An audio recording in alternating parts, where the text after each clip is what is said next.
último ano? Estou com saudade de vocês, espero que vocês estejam bem. Estejam se resguardando, estejam em casa e estejam estudando, tá? A gente hoje vai começar com as nossas aulas do segundo bimestre, tá? O que a gente vai estudar ao longo desse segundo bimestre? A gente vai estudar renascimento artístico e cultural, reforma religiosa e contra-reforma, novas formas de pensar, tá? Desenvolvimento científico, sobre a formação das monarquias nacionais. Hoje, na nossa primeira aula, a gente vai falar sobre renascimento artístico e cultural, que é o assunto da nossa primeira unidade do livro, tá bom? Para isso, a gente vai recapitular um pouquinho do que a gente viu no bimestre passado. Como a gente tinha visto no bimestre passado, né? A gente estava falando sobre a Idade Média, né? A gente falou sobre a Idade Média, falou sobre o fim da Idade Média, a gente falou sobre as cruzadas, a gente falou sobre as guildas, nós falamos sobre os artesãos, a formação das guildas, falamos sobre as grandes navegações, né? Falamos sobre o crescimento das cidades no finzinho da Idade Média mesmo. Falamos sobre o êxodo que aconteceu do campo para a cidade e falamos também da questão da alimentação. A alimentação ela começa do meio da Idade Média para o final, ela começa a ficar escassa e aí começa a ter uma grande mortandade entre as pessoas e a população tende a diminuir.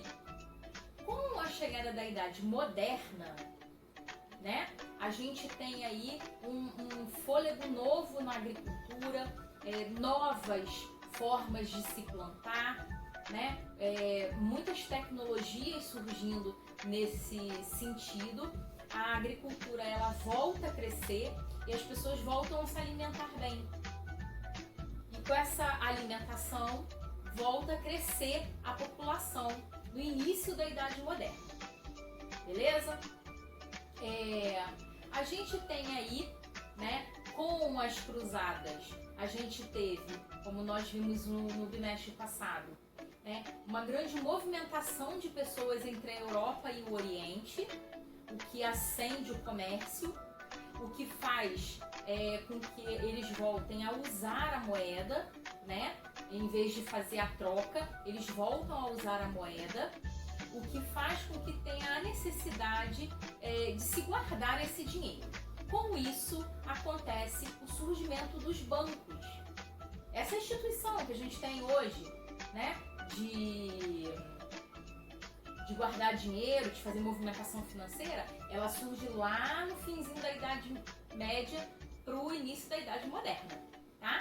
É também nessa época que surgem as primeiras universidades. As duas primeiras, elas surgem no século XI, tá? E uma delas existe até os dias atuais.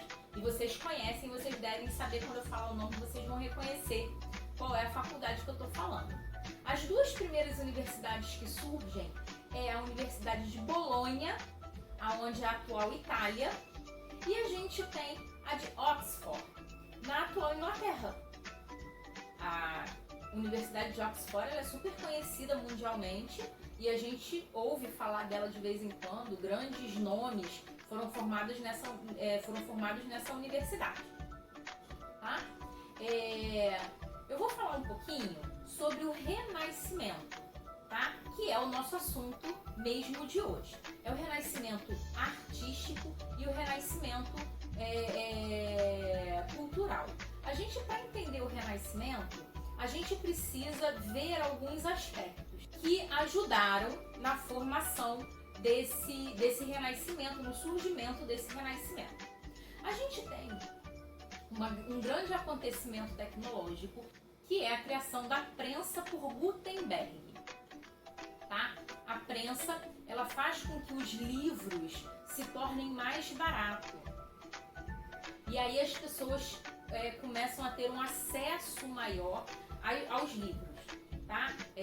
Lembrando que lá na Idade Média os livros eram feitos de forma manual pela Igreja Católica, pelos monges copistas, né? Com a imprensa, com a criação da prensa por Gutenberg, esses livros eles se tornam mais comuns.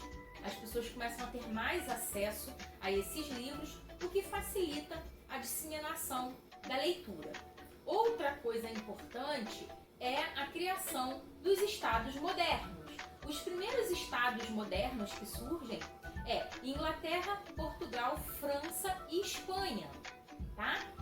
A Inglaterra em 1066, Portugal em 1139, França em 1190 e Espanha em 1469, tá bom? Outra coisa também que marca, e é um dos marcos históricos para o fim da Idade Média, que vai fazer esse marco histórico aí pra gente, é o fim do Império Otomano, em 1453, certo? Por quê? Porque eles são... o Império Otomano, ele ainda um resquício do Império Romano. Lembra? Quando a gente viu lá no início do ano que o fim do Império Romano do Ocidente e que o Império Romano do Oriente ele continua. Essa continuação é através do Império Otomano. Quando o Império Otomano cai, realmente se finda a Idade Média, tá bom? Esse é um grande marco. É bom que vocês lembrem disso, que isso são perguntas que podem cair em alguma prova ou algum concurso que vocês podem fazer mais futuramente na vida de vocês, tá bom? Outra coisa também que marca a questão do Renascimento são as expansões marítimas, que nós já vimos também no bimestre passado. Vocês lembram? A criação do astrolábio, da bússola, das caravelas, né? Isso tudo é muito importante. Faz com que os europeus deixem de navegar junto à costa e comecem a se aventurar mais para dentro do mar, tá? E aí eles começam a ir cada vez mais longe, o que depois acaba se tornando nas grandes descobertas que a gente tem e que a gente ainda vai ver, tá bom? Outro marco importante para o Renascimento é a chegada dos europeus no continente americano, certo? Lembrando que eles chegam, né, primeiro na América Central, né, México com os espanhóis, América do Sul com os portugueses no Brasil e na América do Norte com os ingleses nos Estados Unidos, certo? A gente tem também o retorno da Antiguidade Clássica. Isso aí é matéria que a gente viu no ano passado. Lembra quando a gente falou de Grécia, de Roma, as esculturas, a filosofia, a pintura grega e romana, né? A questão da beleza do corpo, culto à alegria, tá? Isso tudo você tem uma retomada nesse período histórico, tá? Eles deixam um pouco essa questão da religião de lado. Não é que a religião perca importância, mas em alguns aspectos eles fazem com que isso se torne laico. O que quer dizer laico? É tirar a religiosidade desse assunto, tá? Por exemplo, o Brasil é um estado laico. Quer dizer o quê? Teoricamente, o Brasil ele não necessita da religião. A gente não mistura religião com política, tá? É óbvio que não é assim que funciona, mas pela nossa Constituição, o Brasil é um estado laico, tá? Então, que a gente chama isso a gente chama de laicização, tá? Que quer dizer o quê? Tornar leigo, tornar laico, retirar a religião de alguns assuntos. Os assuntos em que eles tiram a religião é a política, a economia e a cultura. A religião ela continua tendo a sua importância, mas a sua importância de fé, a sua importância de culto, a sua importância de participação na vida das pessoas, sem misturar com a questão da economia, da cultura e da política. Tá? Isso também é uma coisa bem importante para o Renascimento que acontece nessa época. Outra coisa bem interessante é o humanismo, que vem de encontro a essa laicização. Tá? Ele surge no século XIV, na Península Itálica, tá? E isso, o humanismo significa a valorização do saber crítico, tá? É a valorização do ser humano, o maior conhecimento do homem, da sua cultura, né? E isso faz com que o potencial humano se desenvolva. Então a ideia do humanismo é desenvolver o potencial humano, tá bom? Então, para se desenvolver o potencial humano, eles veem a necessidade de separar essas coisas da questão da igreja e da religião, certo? Uma outra coisa que surge também nesse período é a utopia. Vocês já devem ter ouvido falar a palavra utopia, tá? Ela quer dizer o quê? Ela é um lugar ou um estado ideal, né? É uma idealização de como uma coisa acontece. Vocês já devem ter ouvido falar, alguém é utópico, ou alguém tem ideias utópicas. Quer dizer o quê? Que ele idealiza uma ideia. Sabe aquela coisa de quando você quer, assim, você se apaixona por alguém e aí de repente você não tem contato com essa pessoa e você começa a idealizar que a pessoa é assim, que a pessoa é assado, vai se comportar assim, e você começa a criar expectativas, mas não quer dizer que isso é verdade. Utopia é isso, tá? A utopia, ela é você idealizar uma coisa que não necessariamente seja verdade. Quem cria essa palavra, né, a palavra utopia, é um escritor chamado Thomas More, tá? E ele é um escritor, obviamente, e escreve um livro chamado Utopia, em que ele idealiza uma civilização, uma cidade, um governo, né? O que ele acha que seria um governo perfeito, uma civilização perfeita. Por isso que utopia começa a significar isso, né? Porque ele cria esse nome com esse sentido e ele continua tendo esse sentido até os dias atuais. O Renascimento em si, ele acontece mais exatamente nos séculos XV e XVI, na Península Itálica, e vai se difundindo pela Europa. Então ele surge lá na Península Itálica. A gente fala Península Itálica porque a Itália ainda não existia só a Península Itálica, tá? E aí a Itália país não existia, certo? E de lá ela se expande, ela vai se difundindo pela Europa toda, tá? Todos os lugares da Europa, né? E aí, esse renascimento cultural e artístico, ele tem importância porque para um artista fazer parte desse renascimento, ele precisava ser um erudito, ele precisava entender de várias coisas, de vários assuntos. Não só saber pintar, não só saber fazer escultura. Não bastava ele ser bom em alguma coisa, ele precisava ser bom em várias coisas, tá? E aí, eles tinham que estudar. Por isso a importância da imprensa. Porque com os livros se tornando mais baratos, esses artistas começam a ter acesso mais fácil aos livros e começam a estudar para poder se tornarem parte do Renascimento. A importância do retorno à Antiguidade Clássica se encaixa como? Porque você começa a ver a importância de você entender sobre a beleza, você conseguir retratar a beleza, você conseguir retratar uma pessoa, tá bom? Ou retratar um lugar, ou retratar uma paisagem, seja ele através da pintura, seja através da leitura, ou seja através da escultura.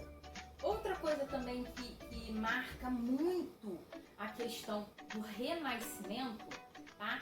Além da expansão europeia, né? Com aquilo que a gente já tinha falado, né? Da questão da Terra ser redonda. Vocês lembram quando a gente falou da expansão marítima?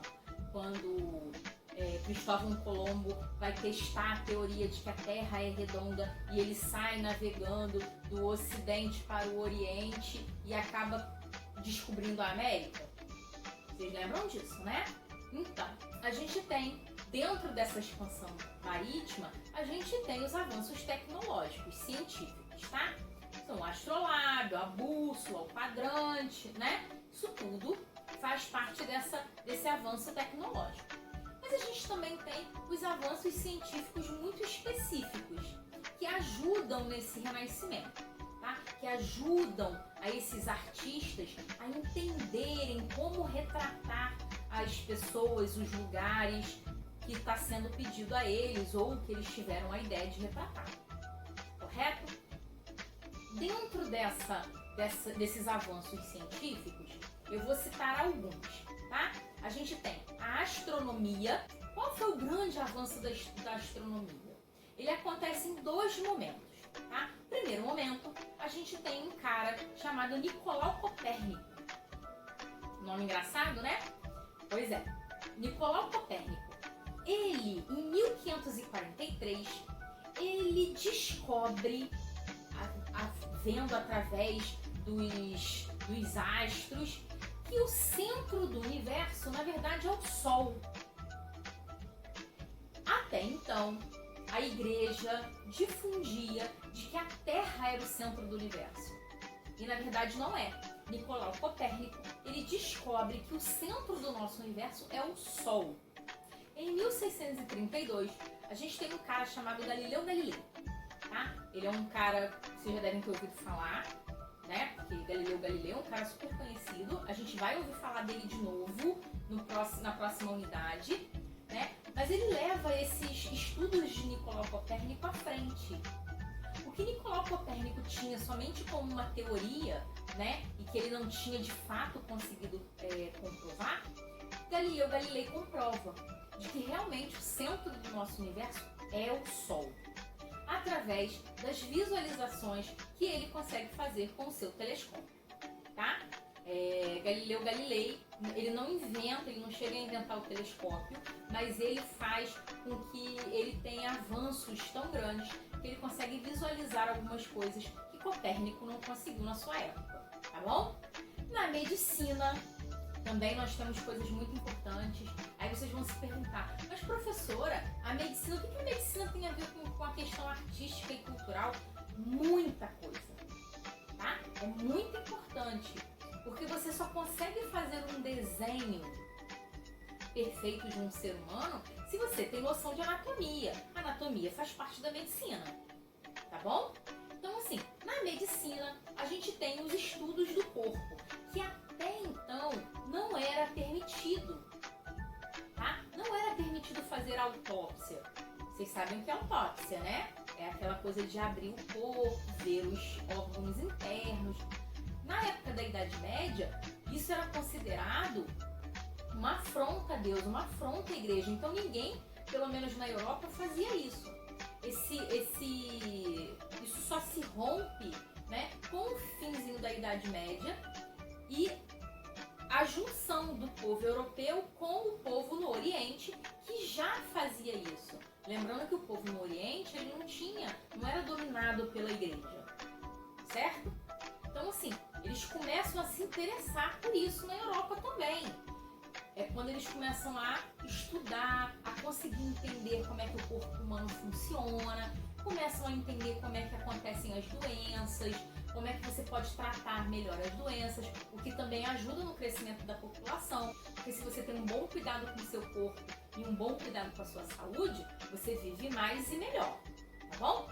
Então, assim, você tem toda essa questão na medicina e começa a ter um aumento muito grande, tá? Que a gente chama de dissecação de cadáveres, que é mesmo separar as partes para estudar como é que funciona. Se a gente hoje tem uma medicina avançada como nós temos, é por causa desses avanços que começaram lá no início da Idade Moderna, tá bom? Outra coisa também é a matemática.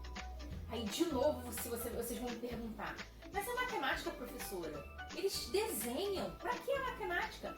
para quem desenha, a matemática é importante. Você saber fazer cálculos, proporção, geometria, isso é importante para quem é um artista. Como é que você vai saber a proporção para fazer uma estátua de alguém se você não entende de matemática? Então, assim, a matemática é importante. E as descobertas que acontecem na matemática ajudam na questão artística e cultural. Lembra que eu falei? Os artistas, eles têm que saber coisas de vários campos da ciência. Dentre esses campos, a gente tem a medicina, a astronomia, a matemática, a arquitetura. Até arquitetura, professora? Até arquitetura. Tá bom? Então, na matemática, os artistas, né, do Renascimento, eles começam a desenvolver a arquitetura através dos cálculos matemáticos.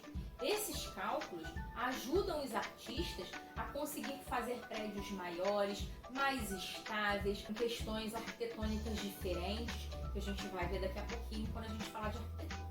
Tá bom? Então, assim, a matemática ela é importante e os artistas dessa época estudavam a matemática, principalmente cálculos e geometria. Na arquitetura, os artistas dessa época precisavam estudar a matemática, tá? Principalmente com enfoque na questão da simetria e perspectiva através de cálculo e geometria. Através desses estudos matemáticos, eles começam a desenvolver na arquitetura a questão de conseguir fazer arcos, frontões nas suas construções e as abóbadas. Para quem não sabe, as abóbadas, né, são aqueles, não sei se vocês já viram assim alguns prédios que tem o teto, em vez de ser retinho assim, igual que a gente tem em casa, eles fazem um arco por dentro assim. Isso se chama abóbada, tá? Muito usado nas construções da época do Renascimento Cultural, principalmente nas igrejas. Tanto é que você tem as pinturas, né? Normalmente as igrejas faziam pinturas nos seus tetos e tudo mais, deixavam os artistas aí criarem os seus tetos, porque realmente ficava muito legal. A arte renascentista em si, ela nasce na Florença, tá? Uma cidade muito rica por causa do comércio, onde as pessoas davam importância às roupas finas, onde as pessoas davam importância à habilidade dos artesãos, né? As pessoas se importavam em ter uma biblioteca, em ter uma escultura, em ter um quadro pintado na sua parede. Lembrando que nessa época não existia foto, então quem queria um registro de si mesmo tinha que ser através de quadros e pinturas. Nessa época também é que surge, para os alunos que gostam de pintura, que gostam de desenhar, eu sei que tem vários de vocês que gostam, é onde surge essa coisa da perspectiva, da profundidade, da questão do volume na pintura e na escultura, tá?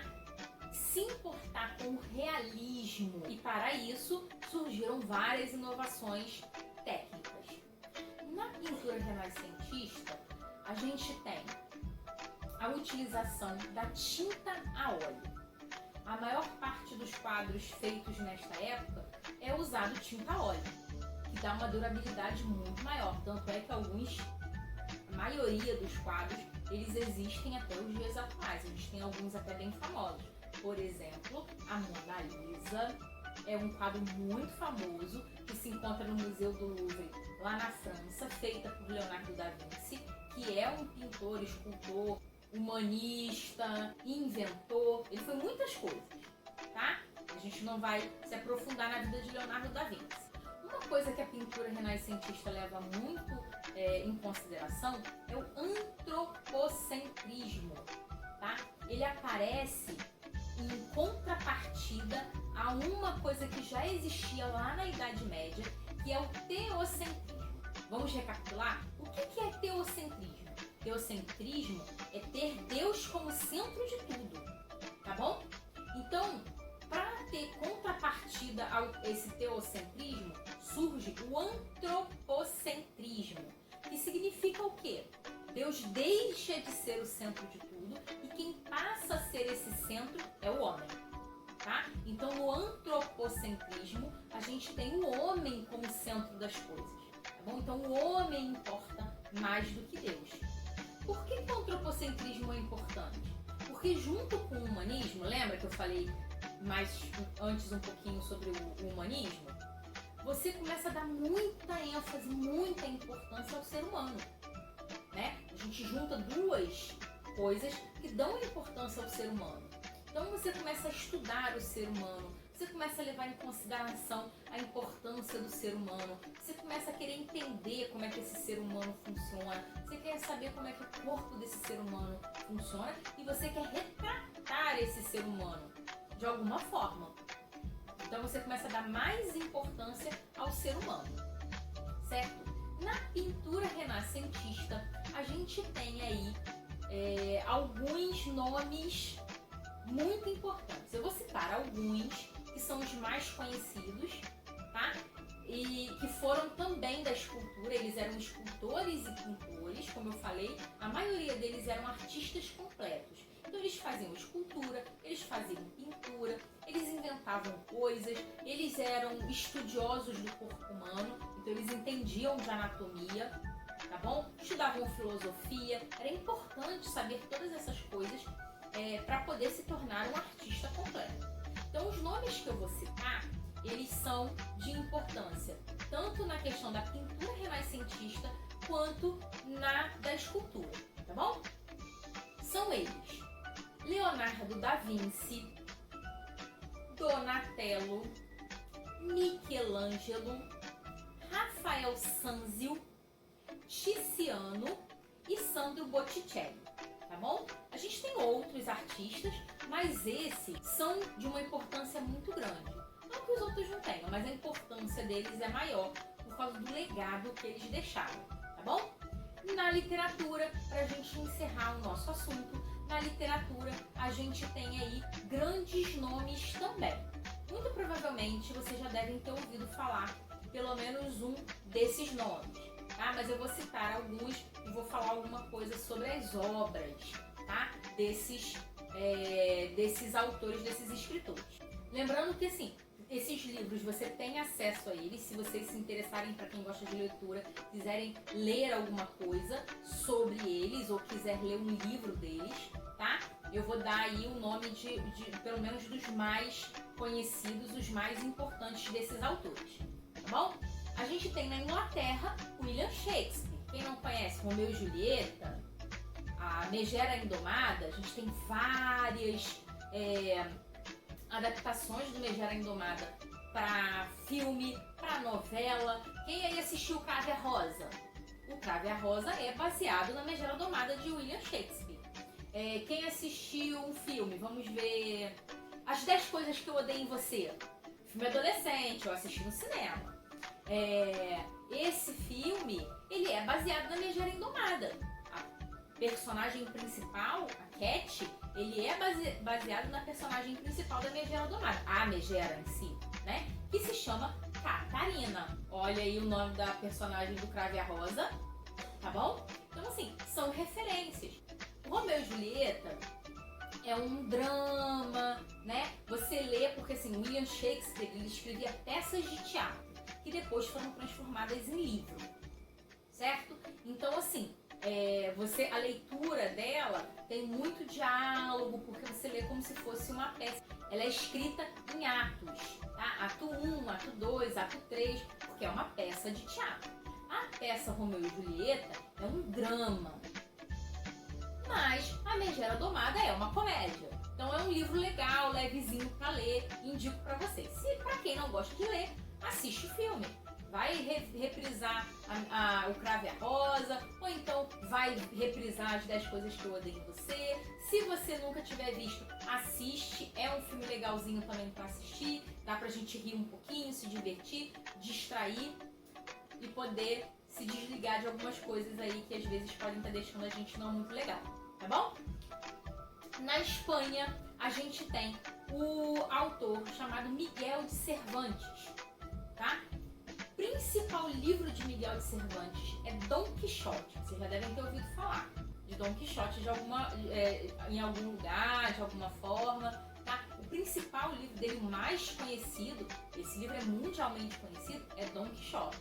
É um livro bem grosso, tá? Não é um livro de fácil leitura. Se você não é muito chegada à leitura, provavelmente você vai achar ele meio chatinho, mas para quem gosta de ler, também é um livro legal pra gente ler, tem uma história bem interessante pra gente aí poder passar o tempo. E por último, eu vou falar em Portugal, né, de Luís de Camões. Não sei se vocês já ouviram falar em Luís de Camões, tá?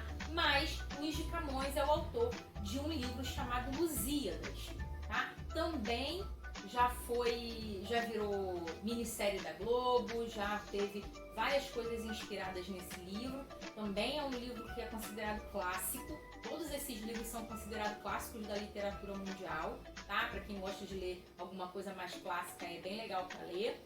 Ou se você tiver a fim de fazer uma leitura aí diferente, já leu tudo que você tinha em casa para ler, você pode, se você quiser, você pode baixar, tá? Esses livros, tem alguns que estão em domínio público já, você consegue para ler, tá bom? E aí, também é um livro mais pesado, né? É um livro histórico e tudo mais, mas se você quiser uma leitura diferenciada, eu indico Lusíadas de Luís de Camões, também é bem legal, tá bom? A gente vai encerrando o nosso assunto por aqui, tá bom? Na descrição da nossa aula gravada, eu vou deixar os exercícios que são para vocês fazerem. E na semana que vem, a gente entra ao vivo. Então, por favor, façam os exercícios, leiam o texto sobre Renascimento artístico e cultural da apostila, que é o texto da unidade 1, tá bom? Porque na aula da semana que vem eu vou entrar ao vivo e a gente vai corrigir os exercícios, vamos tirar dúvidas. Então, se você não conseguiu fazer uma questão, não conseguiu achar ou teve alguma dúvida, anote, faça uma anotação, qual é a sua dúvida, o que você não conseguiu achar, o que você não conseguiu fazer, que a gente vai entrar ao vivo para tirar essas dúvidas. Então, anote para você lembrar o que é que você quer perguntar e tentem ler a unidade. Tá? Eu vou pedir, por favor, para que vocês leiam a unidade 1, porque se alguma coisa do texto vocês não entenderem, mesma coisa. Começou a ler, não entendeu? Grifa, circula, anota, pra gente tirar dúvida na nossa aula ao vivo na semana que vem, tá bom? Beijo no coração de vocês e até a nossa próxima aula.